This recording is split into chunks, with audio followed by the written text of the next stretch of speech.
Ministri i Infrastrukturës dhe Energjetikës, Enea Karakaçi, ndodhej këtë të mërkur në Elbasan, ku inspektoi nga afër punimet në aksin rrugor Elbasan-Rogozhin-Papër, të cilat ndodhen në fazën e parë të punimeve.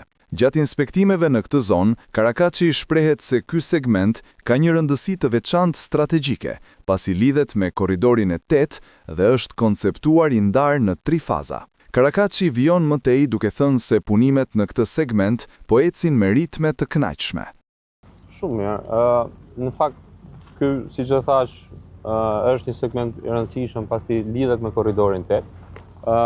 Korridori 8 është konceptuar i ndarë në 3 faza, ku faza e parë është Elbasan-Çatan, i cili tashmë është i kontraktuar dhe përveç disa rrëshqitjeve që ne kemi patur edhe mundësinë që t'i shikojmë bashkë, ka ecur me ritme të kënaqshme, besoj, vazhdon puna. Vazhdon puna ministër. Po, dhe ndërkohë, pikërisht diku këtu ku jemi, korridori 8 lidhet me një segment tjetër po ashtu mjaft të rëndësishëm, që është bypassi i Elbasanit, i cili është i buxhetuar nga RSH-ja për vitin 2026 dhe duhet të fillojë procedura prokurimi shumë shpejt. Dhe pastaj lidhet me pjesën e segmentit që sapo jemi duke parë, që është Elbasan-Papër, ura Gylçit. Korridori 8 është një nga korridoret më të rëndësishme infrastrukturore të Shqipërisë sot, por jo vetëm të Shqipërisë, pasi është pjesë e një projekti shumë të rëndësishëm të rajonit.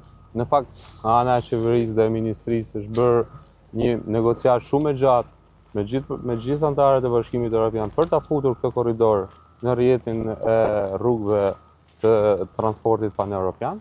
Dhe ndërkohë, lajmi i mirë përsëri për këtë korridor, për t'i dhënë rëndësinë e duhur të ndërlidhjes rajonale, është fakti që disa javë më parë, nga ana e NATO-s është shpallur ky korridor si korridor sigurie për sa i përket kalimit të portave transatlantike.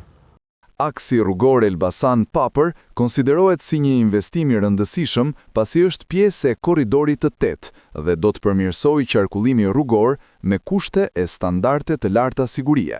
Në përfundim të punimeve, kjo do të jetë një autostradë kategorisë A që plotëson të gjitha kushtet dhe kriteret europiane të lëvizjes.